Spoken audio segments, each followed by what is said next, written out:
إن الحمد لله نحمده ونستعينه ونستغفره ونعوذ بالله من شرور أنفسنا ومن سيئات أعمالنا من يهده الله فلا مضل له ومن يضلل فلا هادي له وأشهد أن لا إله إلا الله وأشهد أن محمدا عبده ورسوله أما بعد فأعوذ بالله السميع العليم من الشيطان الرجيم بسم الله الرحمن الرحيم يا أهل الكتاب لا تغلوا في دينكم ولا تقولوا على الله إلا الحق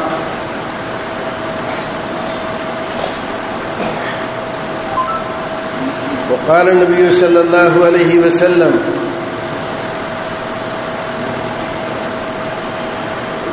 ما من نبي إلا وله حواريون وأصحاب يأخذون بسنته ويقتدون بأمره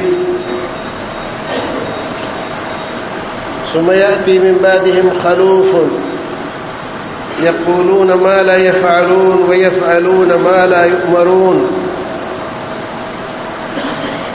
ومن جاهدهم بيده فهو مؤمن ومن جاهدهم بلسانه فهو مؤمن ومن جاهدهم بقلبه فهو مؤمن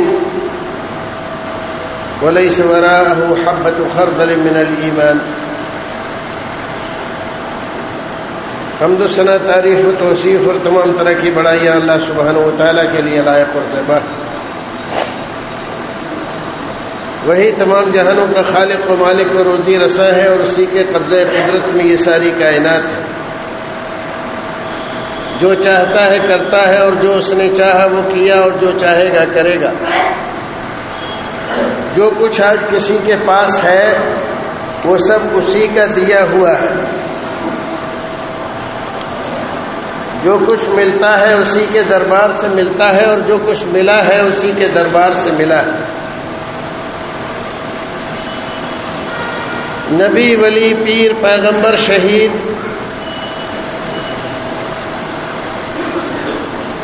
ان کے پاس جو کچھ بھی تھا جو کچھ بھی ہے سب اسی کا دیا ہوا ہے. نبیوں کی نبوتیں اور رسولوں کی رسالتیں، شہیدوں کی شہادتیں اور صدیقوں کی صداقتیں سب اسی کے دربار سے ملی ہے.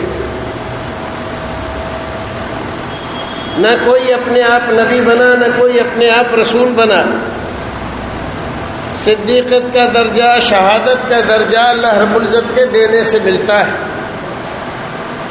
سب اس کے بندے ہیں، سب اس کا دیا کھاتے ہیں، اس کا دیا پہنتے ہیں.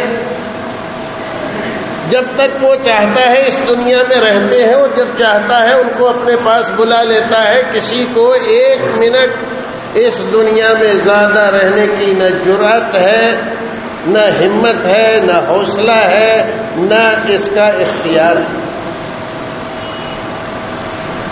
بے شمار درود و سلام نازل ہو محمد رسول اللہ صلی اللہ علیہ وسلم پر. اس دنیا میں وہ آپ جب تشریف لائے تو حال یہ تھا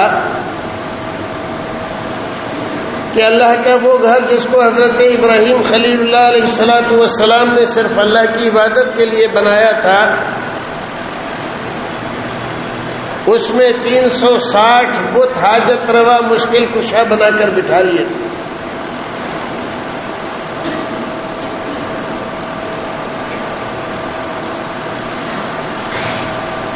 جو کفر از کعبہ برخیزت کجا ماند مسلمانی. جب کفر ہی میں، جب کعبہ ہی میں ایسا کفر ہونے لگے کہ 360 مشکل کشا حاجت روا بیٹھے ہوئے ہوں، وہ آپ اندازہ لگا سکتے ہیں کہ حق کہاں ہوگا، ہدایت کہاں ہوگی، سچائی کہاں ہوگی اور اللہ رب العزت کا پیغام کس کے پاس ہو سکتا ہے.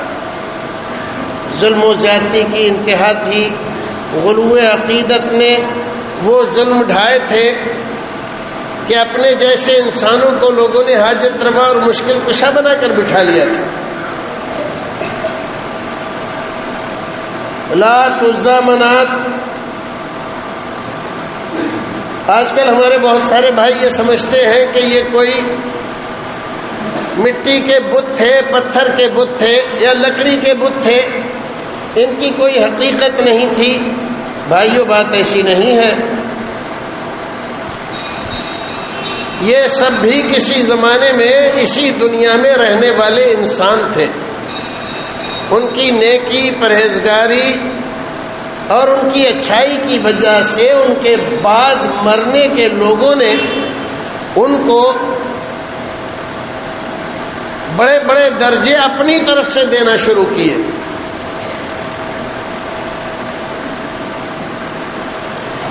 جیسے اس دنیا میں سب سے پہلے شرک جہاں پھیلا، حضرت آدم علیہ الصلوۃ والسلام سے لے کر حضرت نوح علیہ الصلوۃ والسلام کی امت تک دنیا میں شرک نہیں تھا، صرف توحید ہی توحید تھی۔ قوم نوح پہلی قوم ہے جس نے اپنے 5 پیر بنائے۔ 5 پیر آج کل ہماری یہاں بھی، اور یہ 5 کا ہندسہ بڑا عجیب ہے۔ اکثر قوموں میں، باطل پرستوں میں 5 پیر اور 5 کے ہندسے کو لے کر اپنی مذہبی شناختیں بنائی ہیں۔ 5 شیل اور 5 کے، ایسے ہی مسلمانوں نے 5 پیر بنا رکھے ہیں۔ یہ کہاں سے آئے ہیں؟ وہیں حضرت نوح علیہ الصلوۃ والسلام سے۔ 950 سال حضرت نوح علیہ الصلوۃ والسلام نے تبلیغ کی، 1-2 سال نہیں، 100 سال، 50 سال نہیں، 950 سال۔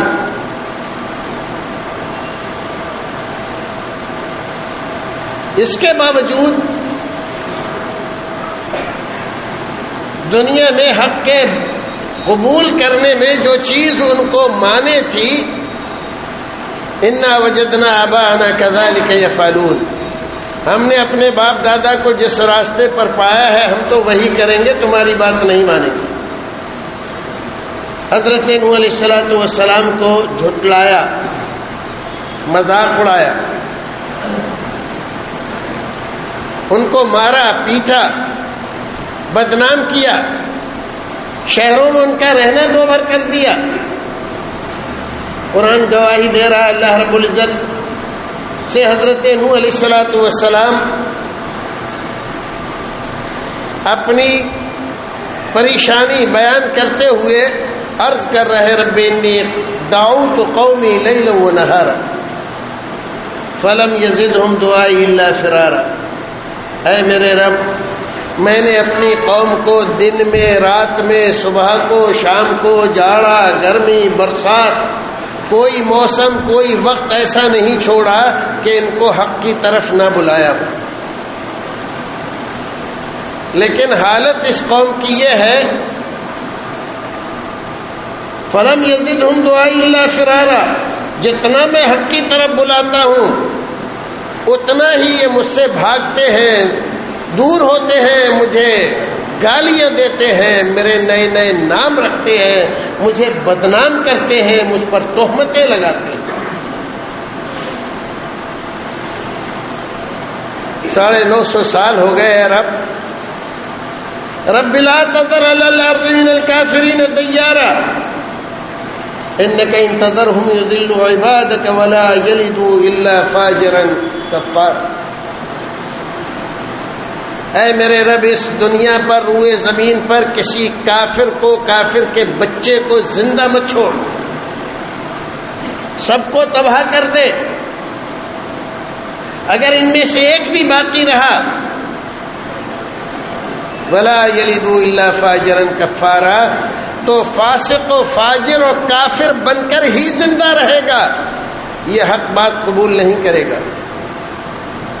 یہ بدعا حضرت نوح علیہ الصلوۃ والسلام کی معمولی نہیں تھی، 950 سال کے تجربے کے بعد کی گئی تھی۔ نبی اپنی قوم کا سب سے زیادہ ہمدرد اور خیر خواہ ہوتا ہے، نبی سے زیادہ خیر خواہ کوئی نہیں ہوتا۔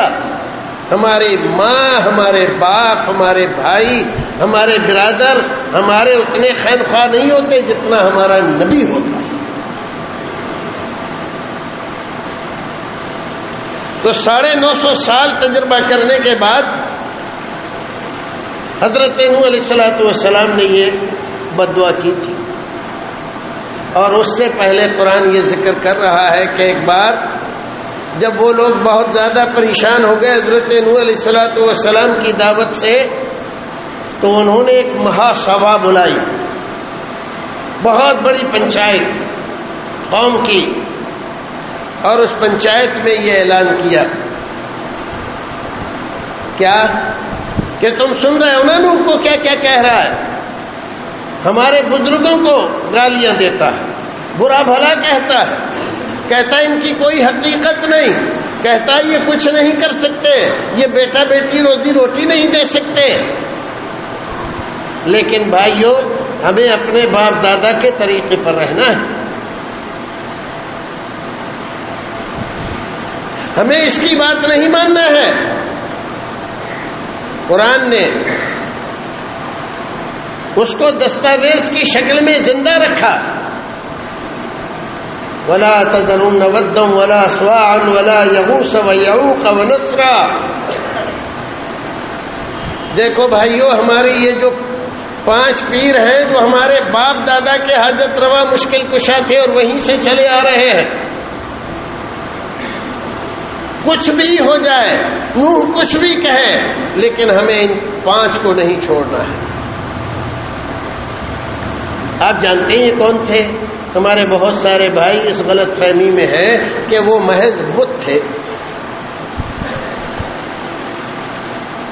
بت تھے اور لوگوں نے وہیں لکڑی کے بنا کے بٹھا دیے تھے۔ یہ صحیح نہیں ہے۔ آج بھی ہمارے یہاں جو معبد ہیں، جو بت خانے ہیں، جو مندر ہیں، ان میں جا کر دیکھو جو مورتیاں رکھی ہوئی ہیں، یہ مورتیاں جس کے نام پر ہیں وہ کسی زمانے میں اس دنیا میں تھے،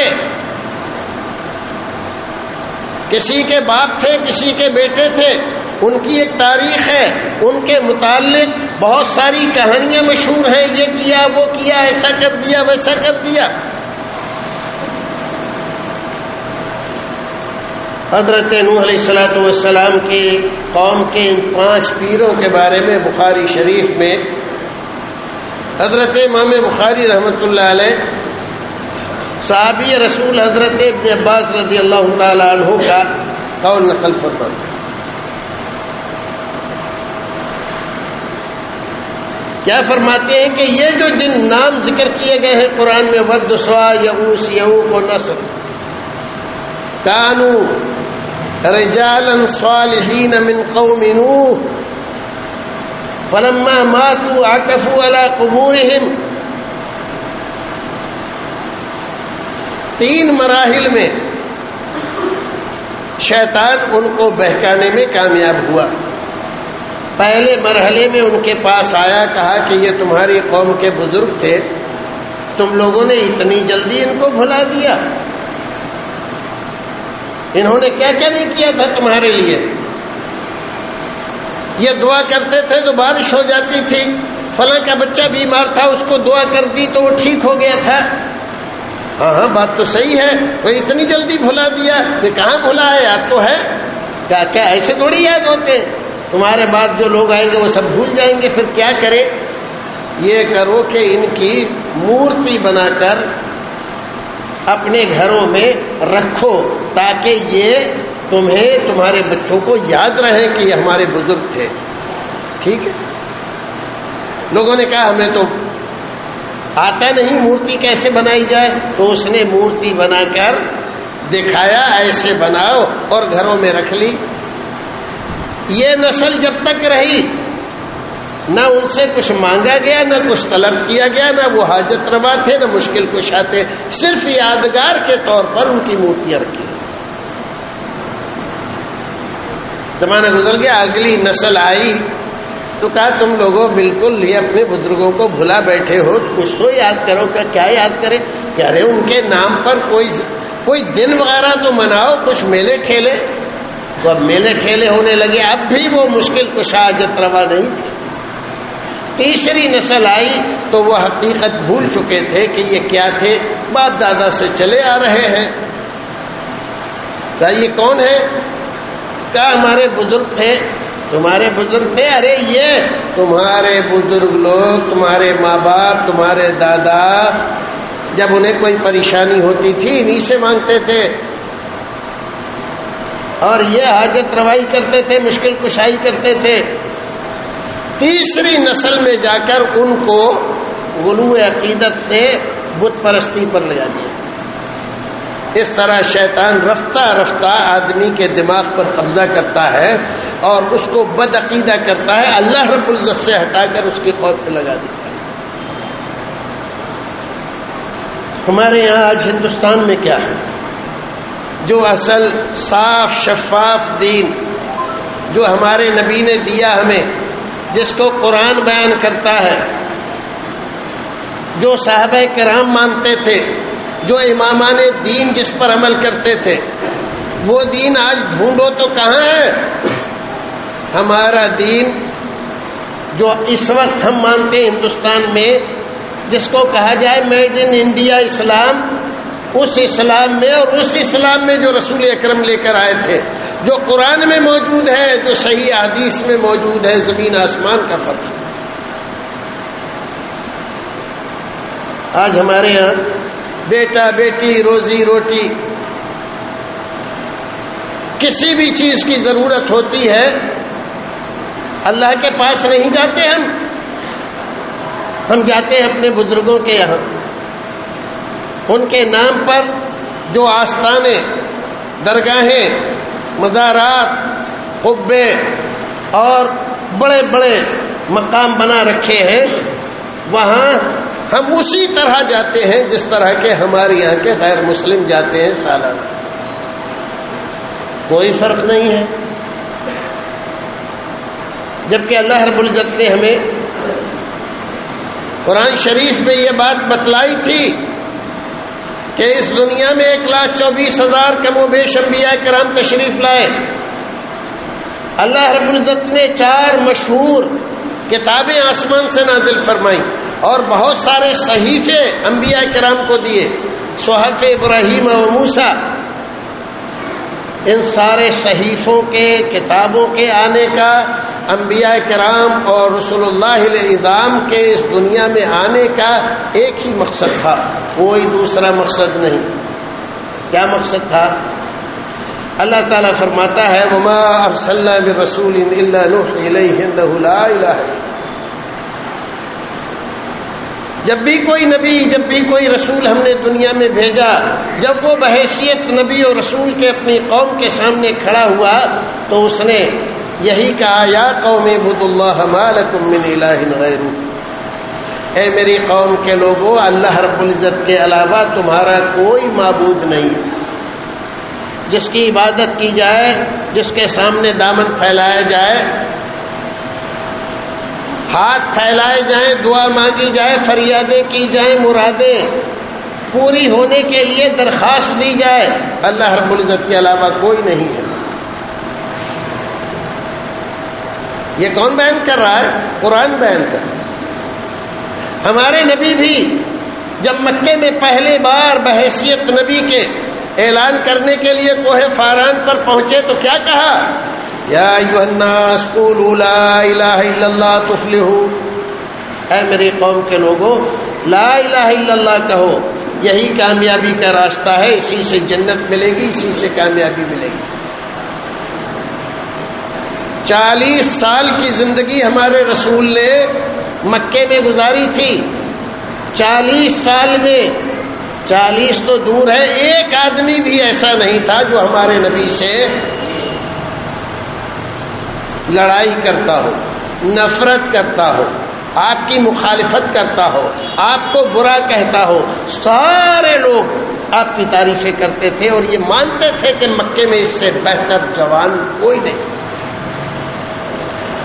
لیکن 40 سال کے بعد جب آپ نے یہ کہا یا ایھا الناس قولوا لا الہ الا اللہ، اللہ کے علاوہ کوئی حاجت روا مشکل کشا نہیں ہے، تو جو لوگ صبح سے شام تک آپ کی تعریفیں کرتے تھے، وہ بھی آپ کو گالیاں دینے لگے۔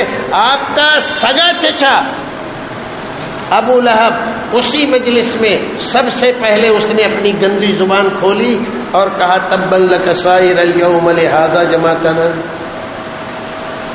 تیرا ستیہ ناش ہو، تو نے ہمیں اس لیے بلایا تھا ہم اپنے باپ دادا کے دین کو چھوڑ دیں؟ ہمارے باپ دادا جن کو حاجت روا مشکل کشا مانتے رہے ہیں ان کو ہم بند کر دیں اور تیرے ایک معبود کو مانے؟ اجعل الآلہۃ الہ واحدا ان ھذا لشیء عجاب، اتنے سارے معبودوں کو کہتا ہے دھکا دو اور صرف ایک کو مانو، یہ تو بڑی عجیب بات ہے۔ 313 جب خانہ کعبہ میں بیٹھے ہوئے ہیں حاجت روا مشکل کشا، تو ایک سے کیسے کام چلے گا؟ ان کی سمجھ میں نہیں آئی تھی۔ ساری زندگی ابو لہب نے آپ کی مخالفت کی، اور آپ جانتے ہو ابو جہل نے بھی آپ کی مخالفت کی، بہت ستایا۔ ابو سفیان جب تک مسلمان نہیں ہوئے تھے انہوں نے بھی حد کر دی آپ کو ستانے اور آپ کی مخالفت کرنے میں، لیکن کسی کا نام قرآن شریف میں ذکر نہیں کیا گیا۔ لیکن یہ وہ بدبخت آدمی ہے کہ اللہ رب العزت نے پوری صورت اس کے اور اس کی بیوی کے لیے قرآن شریف میں اتاری، اور کفر ہی پر اس کی موت ہوئی۔ آپ کا سگا چچا تھا، خاندانی تھا آپ کا۔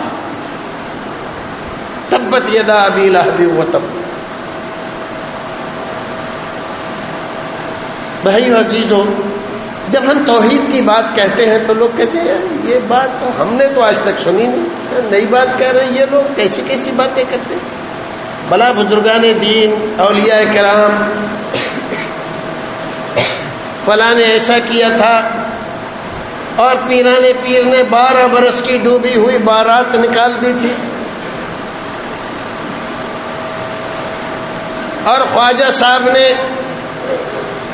سارے دریا کا پانی ایک کوزے میں بند کر دیا تھا۔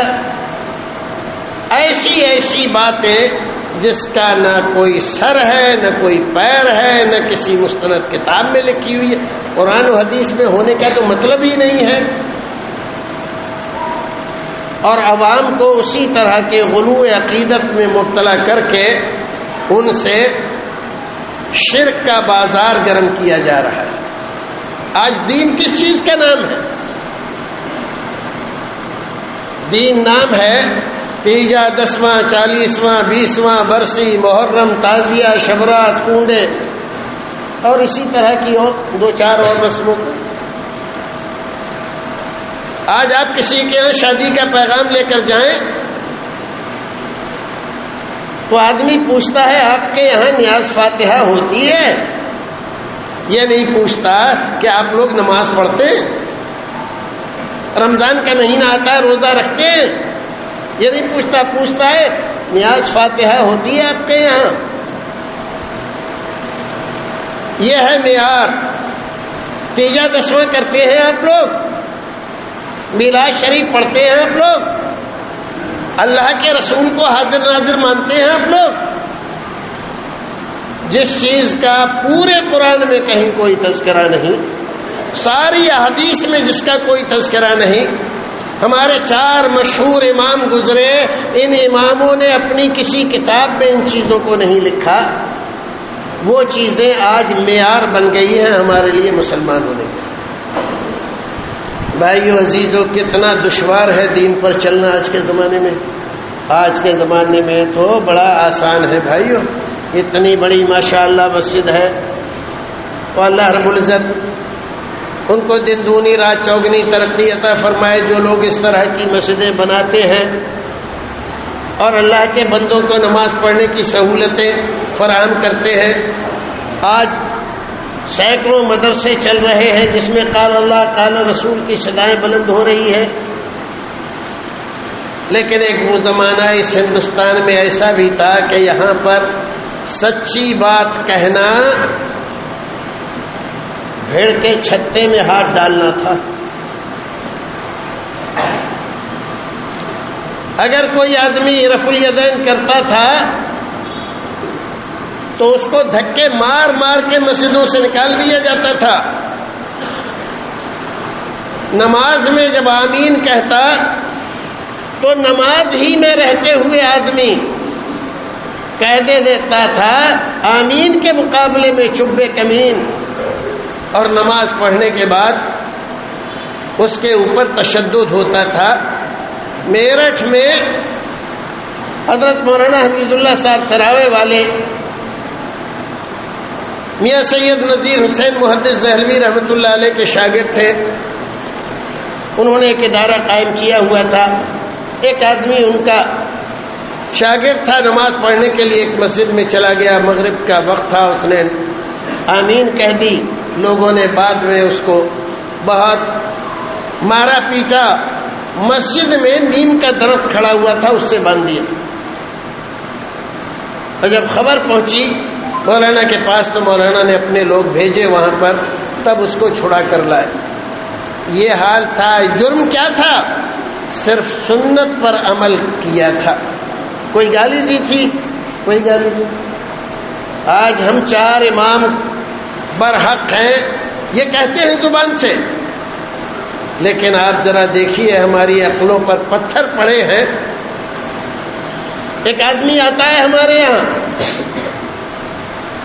وہ آمین کہتا ہے تو ہم اس سے پوچھتے ہیں کہ تم نے آمین کیوں کہی؟ وہ کہتا ہے میرے امام کے یہاں جائز ہے، میرے امام نے ایسا ہی بتایا۔ کون ہو تم؟ میں شافعی ہوں، میں مالکی ہوں، میں حنبلی ہوں۔ ہاں تو ٹھیک ہے، وہ بھی امام تھے، برحق تھے۔ اس آدمی کو چھوڑ دیا جاتا ہے، اس سے کچھ نہیں کہا جاتا۔ لیکن ایک اور آدمی آتا ہے، وہ آمین کہتا ہے۔ یہ آمین کیوں کہی تم نے؟ بھئی آمین اللہ کے رسول کی سنت ہے، اس کا ذکر بخاری شریف میں ہے، مسلم شریف میں ہے، اللہ کے رسول نے بتلایا ہے آمین کہو، تو اس کو پکڑ کر مارا جاتا ہے، پیٹا جاتا ہے، دھکے دیے جاتے ہیں، اور کہا جاتا ہے آئندہ اس مسجد میں آئے تو خیریت نہیں ہے تمہاری۔ بھائیو عزیزو ذرا غور کرو، بات تو وہی ہے، وہی لفظ آمین ہے۔ ایک آدمی کہتا ہے، اس سے پوچھا جاتا ہے کیوں کہتا ہے؟ تو کہتا ہے ہمارے امام کہتے تھے اس لیے کہتا ہوں، تو اس کو کہتے ہیں کہ ٹھیک ہے، اس کو چھوڑ دیا جاتا ہے۔ اور دوسرا آدمی بتلاتا ہے کہ میرے رسول کہتے تھے، تو اس پر تشدد کیا جاتا ہے۔ یہ کون سی مسلمانی ہے ہماری؟ ایک طرف ہم دعوے کرتے ہیں ہمیں رسول سے بہت محبت ہے، اور دوسری طرف یہ کون سی محبت ہے بھائی کہ رسول کا نام لے اور آمین کہے تو پیٹا جائے، مارا جائے، اس کو دھکے ملے، اور دوسرے کا نام لے تو اس سے کچھ بھی نہ کہا جائے۔ غلو عقیدت بہت بڑی اور بہت بری بیماری۔ اسی لیے اللہ رب العزت نے قرآن شریف میں کہا تھا لا تغلو فی دینکم، دین میں غلو سے باز رہو، غلو نہ کرو۔ ولا تقولوا علی اللہ الا الحق، اور جو بات حق ہے اس کے علاوہ دوسری باتیں اپنے من سے مت کہو۔ جس کو چاہا غوث بنا دیا، جس کو چاہا قطب بنا دیا، جس کو چاہا ابدال بنا دیا، جس کو چاہا حاجت روا مشکل کشا بنا دیا، بیٹا بیٹی روزی روٹی دینے والا بنا دیا۔ کسی کے لیے کوئی دلیل کی ضرورت نہیں ہے۔ کس نے بتایا کہ یہ غوث ہے؟ ہم نے خود۔ قرآن شریف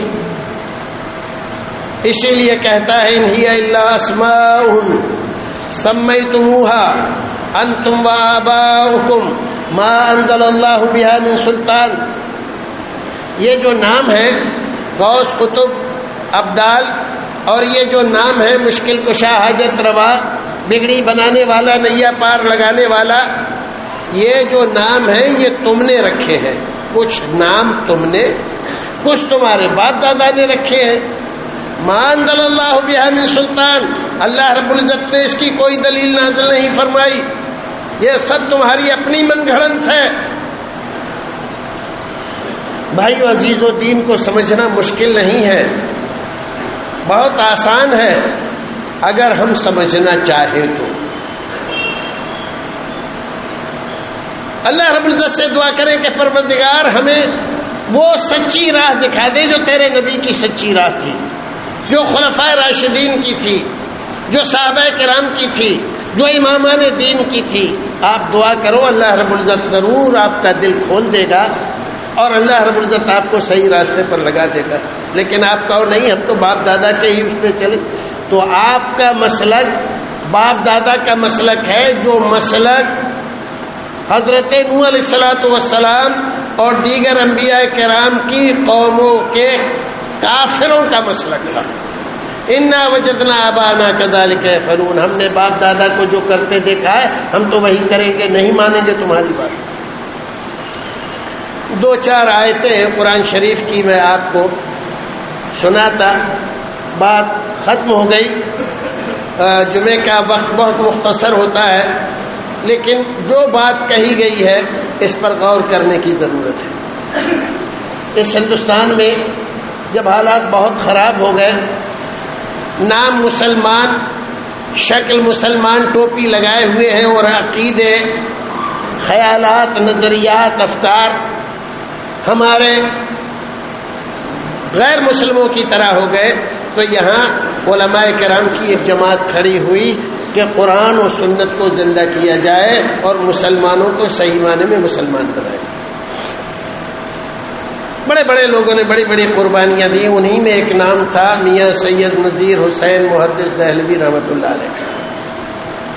یہاں نواب بھوپال نے ان کو بلایا دلی سے کہ آپ یہاں آ جائیے بھوپال، ہم آپ کو ڈائریکٹر آف مدارس پوری ریاست کا بنا دیں گے۔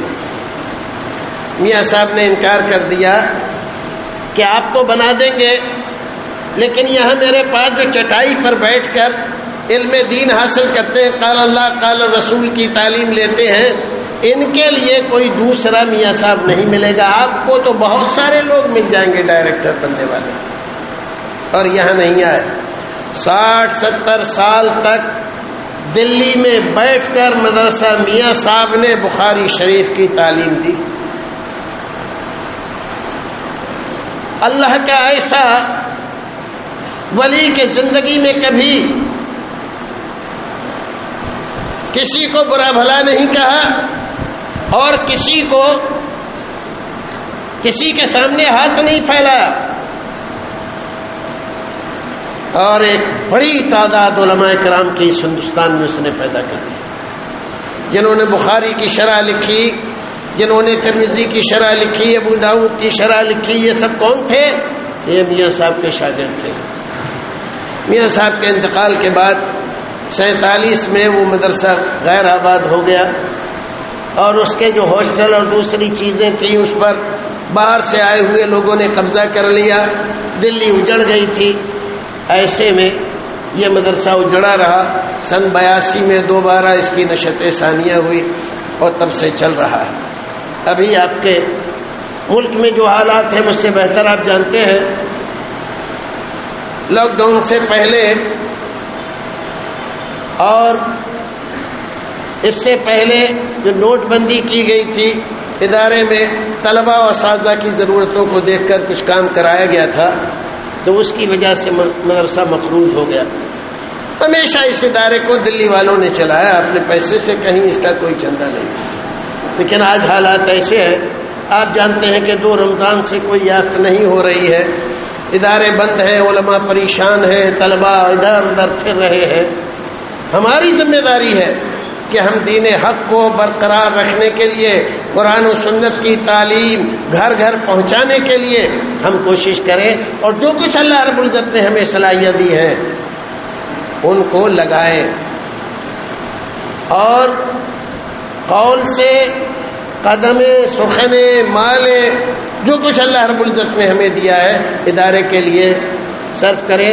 ادارے سے ایک حضرت مولانا انوار صاحب تشریف لائے ہوئے ہیں آپ کی مسجد میں، تمام حضرات سے درخواست ہے کہ ادارے کا خیال کر کے، صرف اس نیت سے کہ یہاں پر علم دین کی تعلیم ہو اور علماء نکلے اور توحید بتائیں، شرک کی تردید کریں، بدعت سے بچائیں اور سنت کی ترویج کریں اور حقیقی معنی میں ہمیں مسلمان بنائیں۔ سبحان ربک رب العزت عما یصفون وسلام علی المرسلین والحمد للہ رب العالمین۔